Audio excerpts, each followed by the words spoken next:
Good morning, students. Welcome back to your accounts class. We have started third book and we have also completed a chapter called ratio analysis. It is fourth chapter. Okay, and the last chapter of this book, that is cash flow statement. So today we will start our discussion on cash flow statement. Okay, तो कोई भी company जो होती है उसको cash flow statement बनाना compulsory होता है. Okay, according to accounting standard. Okay, according to accounting standard 3 it is compulsory to prepare cash flow statement. क्यों कंपलसरी होता है? सबसे पहली बात तो कंपनी क्या बनाती है? बैलेंस शीट बनाती है. फिर क्या बनाती है? Profit and statement of P&L बनाती है. स्टेटमेंट ऑफ P&L बनाती है. बट ये बैलेंस शीट बनाती है एंड स्टेटमेंट ऑफ P&L बनाती है. ये दोनों बनाने के बाद भी इनको ये नहीं पता चलता है कि कैश कहाँ कहाँ से आ रहा है और कैश कहाँ कहाँ से जा रहा है. तो ये जानने के लिए कंपनी कि कैश कहाँ कहाँ से आता है और कहाँ कहाँ से तक जाता है, मतलब कहाँ से आता है और कहाँ से जाता है, ये जानने के लिए कंपनी क्या बनाती है? कैश फ्लो स्टेटमेंट बनाती है. Okay, so what is cash flow statement? Okay, cash flow statement is a statement that shows the, so we are going to write cash flow statement is a statement which shows the flow of cash. देखो ये दो तरह की flow दिखाती है, मतलब कहाँ से आता है, that is called inflow. Inflow मतलब कहाँ से आता है, ठीक है. एंड आउटफ्लो मतलब जाता है, कहाँ कहाँ जाता है.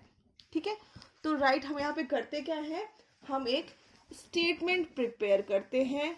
ठीक है, उसमें दिखाते हैं कि कैश कहाँ कहाँ से आ रहा है, कैश आ रहा है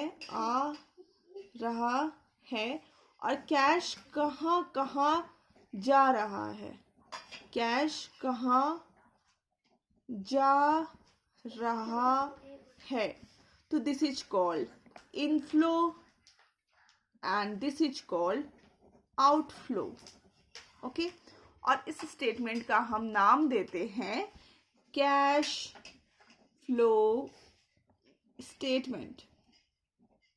ओके, तो अभी हम लोग फिर से लिखेंगे और हम लोग ये अपने मन से नहीं प्रिपेयर करते. ऐसा नहीं है कि हमें लग रहा है कि हाँ यहाँ से आ रहा है तो हम यहाँ पे लिख दे. No, it is compulsory to prepare for every company. That is why it is important. And जो हम लोग इसमें प्रिपेयर करते हैं उसमें हम लोग करते हैं according to Indian standard, sorry accounting standard 3. Okay, accounting standard 3 में जो रूल्स एंड रेगुलेशंस बताए गए हैं कैश फ्लो स्टेटमेंट को प्रिपेयर करने के लिए, हम लोग उस रूल्स एंड रेगुलेशन के according cash flow statement prepare करते हैं. ओके, तो इसमें हमें और भी एक चीज दिखाया जाता है. It shows cash and cash equivalents. ठीक है, कैश फ्लो स्टेटमेंट में हम वैसे आइटम्स को दिखाते हैं जो कि कैश या फिर कैश इक्विवेलेंट्स है. कैश मतलब तो समझ रहे हैं नगद. ठीक है, और कैश इक्विवेलेंट्स मतलब होता है कि जो which can easily be converted into cash, which can easily be converted into cash. मतलब वैसे आइटम जिसको हम कैश में इजीली कन्वर्ट कर सके, तुरंत कन्वर्ट कर सके. जैसे एग्जांपल मैं एक देती हूँ कि जैसे आपके बैंक में रखा हुआ जो पैसा है, तो आप जाओगे बैंक तो वो ईजिली क्या हो जाता है कि आप उसको कैश निकाल लेते हो, विड्रॉ कर लेते हो. सॉरी, तो that is easily convertible into cash. So I am going to write such items. Cash in cash equivalents में कैसे आइटम्स आते हैं? तो इसमें आते हैं items such as cash in hand. Cash in hand मतलब आपके हाथ में जो कैश है उसको तो आप कैश ही बोलोगे। देन कैश एट बैंक मतलब जो बैंक में रखा हुआ कैश है। देन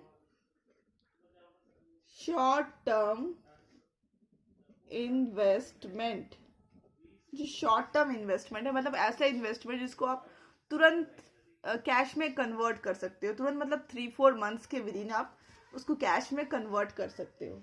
ठीक है, लाइक हो गया यहाँ पे करंट इन्वेस्टमेंट,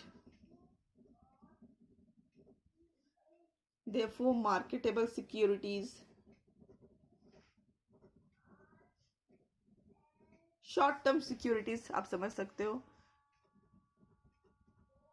तो ये 3 आइटम को हम लोग क्या बोलते हैं? Cash and cash equivalents. Okay, अब हम देखते हैं कि जो कैश आता है, ठीक है, जो कैश फ्लो आता है वो 3 एक्टिविटीज से आता है।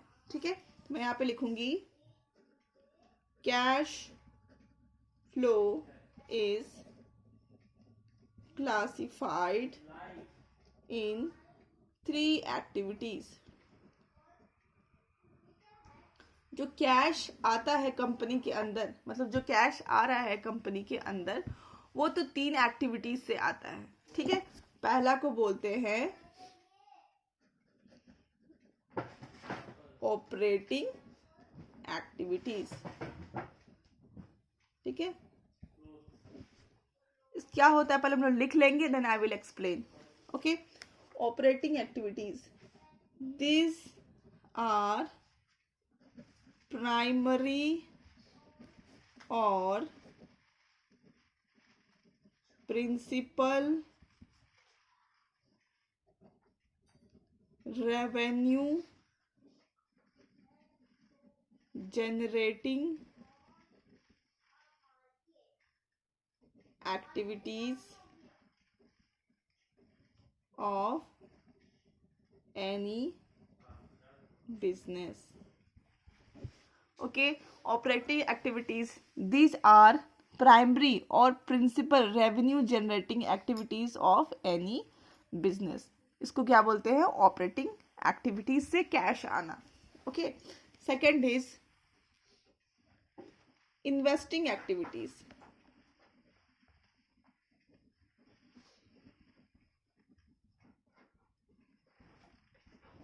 इन्वेस्टिंग एक्टिविटीज क्या होता है? ठीक है, एक्टिविटीज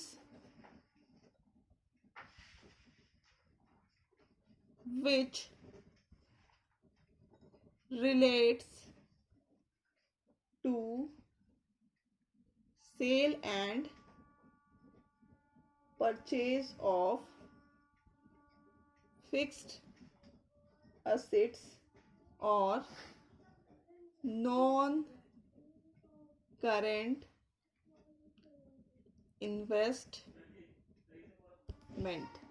ठीक है, ये भी मैं एक्सप्लेन करने वाली हूँ। And the third is financing activities. Financing activities किसको बोलते हैं? दोज एक्टिविटीज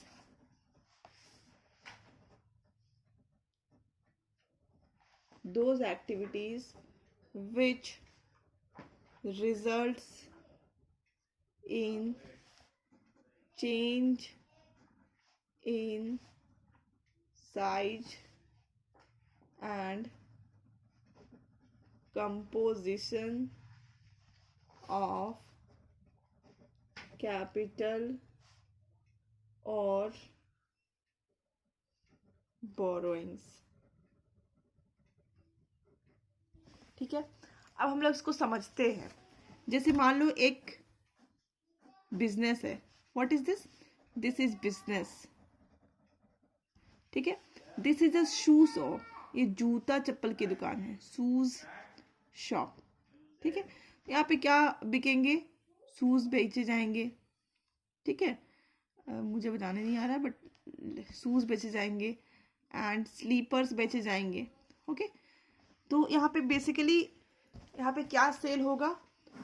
शूज सेल होंगे, एंड स्लीपर सेल होगा।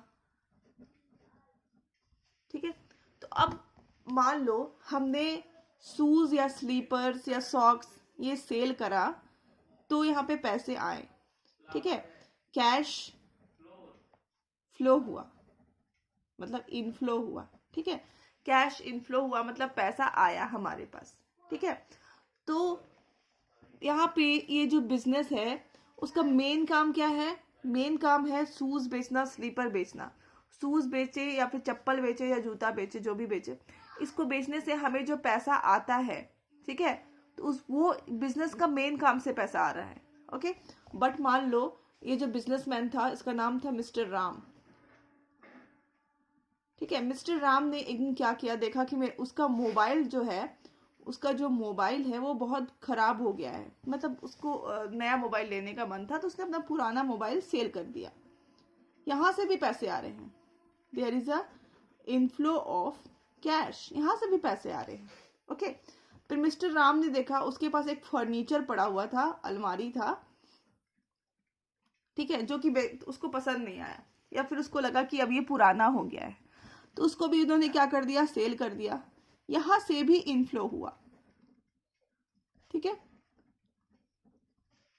तो आप देखिए दोनों तरफ से हमें कैश आ रहा है, यहां से भी हमें कैश आ रहा है, इधर से भी हमें कैश आ रहा है।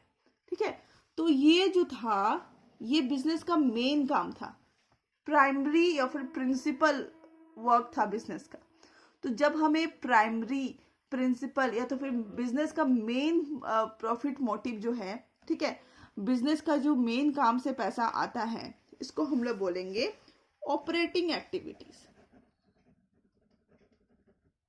Operating activities. ठीक है, लेकिन अगर बिजनेस पैसा लेकर के आए अपने असेट्स को बेच करके, असेट्स को बेच करके, देन हम लोग इसको क्या बोलेंगे, इन्वेस्टिंग एक्टिविटीज। ओके, तो ये तो था दो तरह की एक्टिविटीज एंड बेस। ठीक है, अब हम लोग इसके आगे देखेंगे नेक्स्ट वीडियो में। Thank you.